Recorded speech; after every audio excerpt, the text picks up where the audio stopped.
sorry, I need to roll my. Oh my. Okay, we're ready. I don't know what I'm going to say for the intro. That's okay.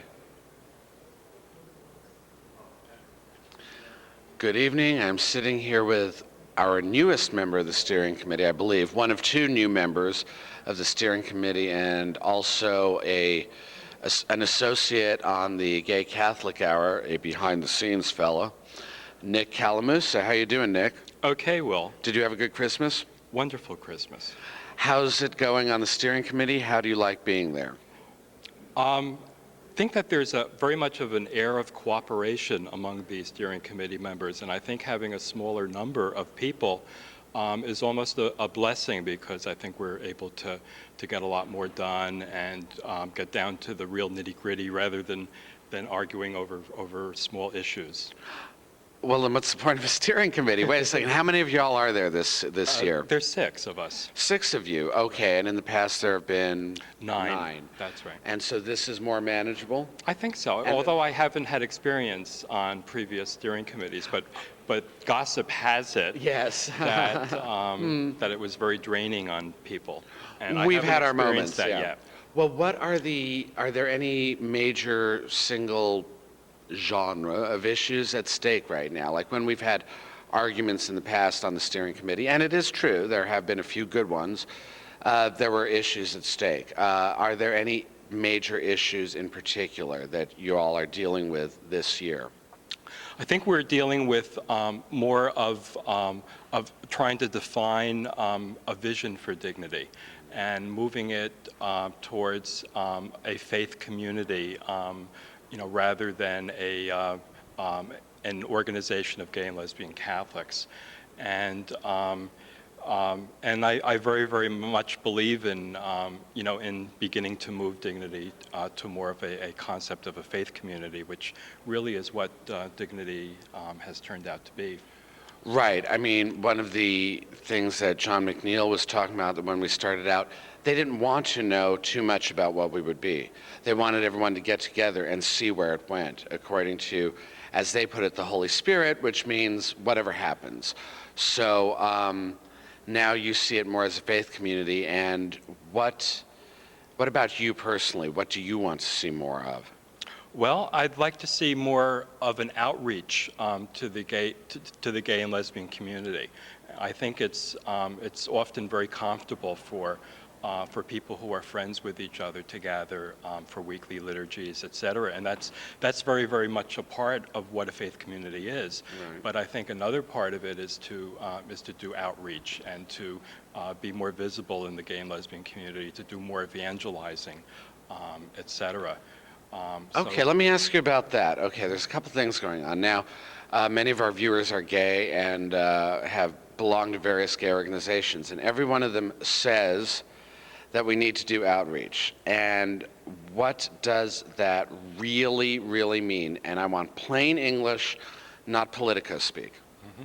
Well, maybe something that we can do more of is to work with other gay and lesbian organizations, not necessarily to take people away from them, but to be the Catholic voice amongst the gay and lesbian community, and thereby serving some of the needs of the members of those other organizations without needing for them to get actively involved with dignity.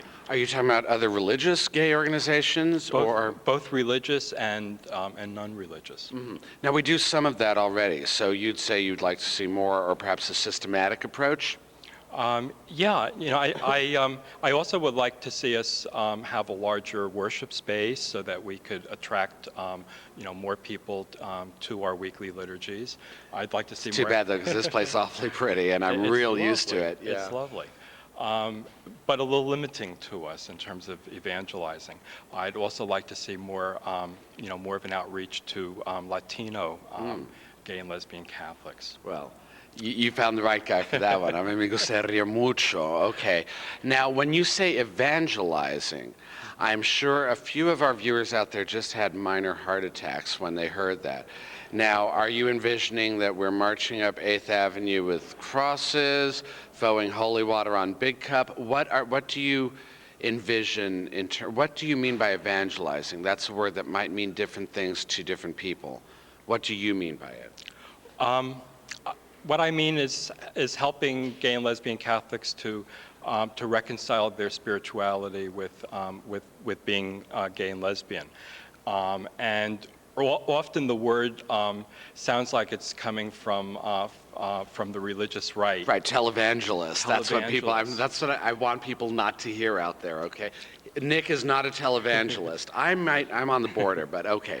All right, but what I mean by evangelizing is bringing the gospel message to people, but a gospel message of reconciliation, of salvation, of grace, as gays and lesbians. As sexually active gays and lesbians? Yes, absolutely. Thank you, because I think there's a misconception out there in the community, and I think we rank pretty low reputation-wise because many people feel that we are not a sex-affirming organization. Well, that's in the statement of purpose of Dignity. We have gone out of our way to define ourselves as a community that supports sexual unions for gays and lesbians, and that's the type of evangelization that I'm talking about. Good, and I'm glad to hear that. But you cannot expect people sitting at Big Cup to read the Dignity mission statement. So maybe that's what we are talking about with outreach. What are we going to do? What can we look forward to, or what would you like to see, so that we could put that message out there on the streets where the people are?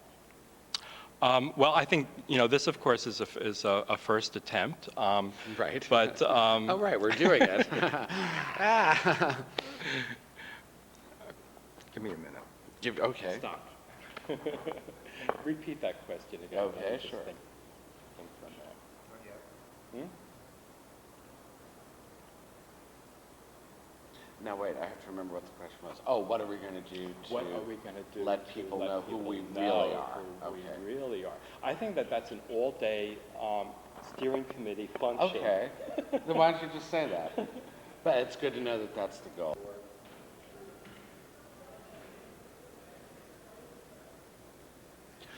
Okay, so now we're going to do outreach. Now, what are we going to do to let the people out there know who we really are at Dignity? Well, I believe as a steering committee, we're going to be meeting regularly in terms of a vision-oriented session, and that's really will be the focus of one of our retreat sessions together. Mm-hmm. Okay, so in other words, that's a complicated subject, and we're not going to talk about it here over coffee. Okay. Now, Nick, I've been on the steering committee a couple of years myself here, buddy, and one of the things we always talk about is sort of whatever, we're ministering to gay, lesbian, bisexual, and transgendered Catholics. And yet one of the interesting things at Dignity is that we're open to everybody, and many of our most solid regular members are either not Catholic now, never have been, don't even wish to be, but find that they enjoy coming to services here and get something out of it. Has anybody thought about that? Is that something we can develop, or should we just keep plodding along and letting people know that the door is open? I think that's really a blessing of the gay and lesbian experience, is that that our religious denominations and traditions have ostracized us, and we're on the fringes of all of those traditions. And being on the fringe enables us to link ourselves with other gay and lesbian Christians who are not Catholic. Right. And I think that's a wonderful thing for us to foster. Ecumenism in the gay and lesbian community. We can be a model for what the church could be in the future. Are you watching in Rome? Are you watching and listening to Nick? Because what he's saying is really great. And over the years, we've even had non-Christian people as part of the Dignity community. I'm not quite sure why, but they meet the people, they like the work that's going on here, and one or two token atheists, but that's been a while. I'm not suggesting we do atheist outreach. Okay, now tell me a little bit more about, or maybe we should, I don't know, we'll have a retreat over that. Nick, tell me more about you, Nick personally, and how you came to Dignity, what you found here, where you came from, and so on. Well, I've been a member of Dignity since around 1983. And Really? So yes, you're a veteran? yes. Oh, I didn't know that. And then I became quite inactive around 88 or 89, and then returned to being more active in Dignity in 1993 or 94. I thought that was your first time around. Okay, so was there any process going on there, or? Yeah, I started my involvement with Dignity after my father died, and I felt the need for nurturing the spiritual part of me. And that had been kind of fossilized or blocked off in terms of being gay.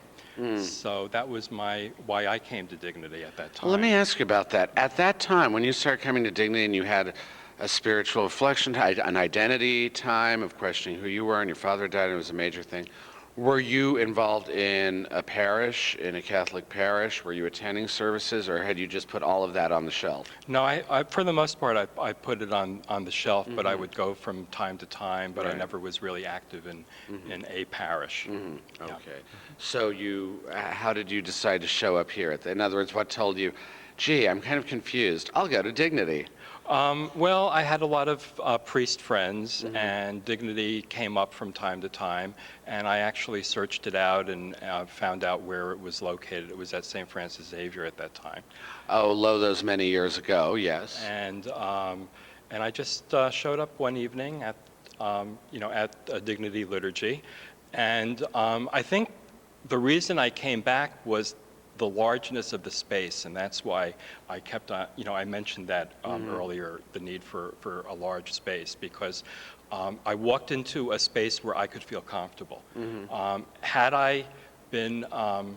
it been a smaller space and had someone approached me that evening to do a reading or to do something like that, I probably would not have come back. Do you know, I happen to agree with you, but now that's a personal opinion. I'm supposed to be a member of the Fourth Estate here, so let me just shut up there. Okay, so you sort of were in, and you were there with your own thoughts, and you wanted to be there and give your own time to assimilate it. Okay, that's real interesting. Now, you came back, and what did you find there over time? Well, in the late 80s, I left Dignity around the time that Dignity was expelled from St. Francis Xavier. And I didn't really feel comfortable either in this chapter at the time in terms of the Cathedral Project, nor the other chapter, Big Apple, that had started. So I remained a member, but wasn't really active. And around that time, I searched out a retreat at Kirkridge, which is an ecumenical retreat center, and I started to go to gay and lesbian retreats at Kirkridge, which were run by John McNeil. Oh. And I saw my spiritual nurturing coming from Kirkridge and coming from being with Christians of many denominations who were gays and lesbians, and I feel a real affinity for being with people of many different denominations together. Good. Now, I know that we're doing a few things with other gay and lesbian religious groups in the near future, and do we have we have a spiritual rainbow? Yeah, it's a spiritual rainbow event coming up very shortly.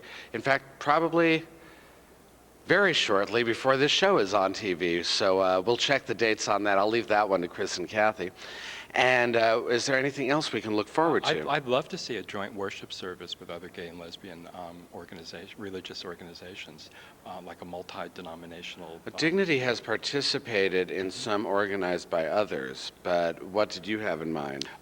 Just a thought at this time, but maybe something whereby we could have a prayer service sponsored by Dignity with other other clergy of other denominations. That's a very exciting idea. It really is. Of course, we'll need a bigger space for that. Okay, what else would give me one more idea of one of your visions for the future and make it very personal, something you, Nick Calamusa, would like to see?